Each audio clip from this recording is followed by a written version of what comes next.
আসসালামু আলাইকুম গাইজ, আপনাদেরকে দেখাই কে খুন করেছিল ওসমান হাদিকে। আপনারা দেখেন, এই যে এই ছেলেটা হাদির সাথে বসে আছে, যে এই কিন্তু খুন করেছে হাদিকে। দেখেন এই যে তার হাতে যে ঘড়ি, আমি স্পষ্টভাবে আপনাদেরকে জুম দিয়ে দেখাচ্ছি। এই যে যে ঘড়িটা দেখতেছেন, এই যে ঘড়িটা আর তার হাতে ঘড়ি সেম কিন্তু।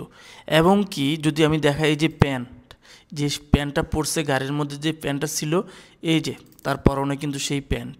ঠিক আছে, আপনারা দেখেন একটু ভালো করে, যে পিছনে যে লোকটা ছিল এর কিন্তু এই যে জুতা দেখেন, একবার স্পষ্ট সব কিছু দেখেন।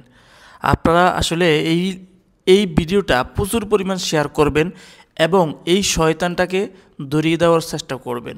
এই শয়তানটা কিন্তু হাদিকে খুন করেছে। দেখেন এই যে মাস্ক পরা, তার মুখ দেখা যাচ্ছে না। আপনারা দ্রুত এই ভিডিওটা এত পরিমাণ শেয়ার করবেন যাতে করে এই কুলাঙ্গারটাকে পুলিশ ধরতে পারে। সবাই ভালো থাকবেন।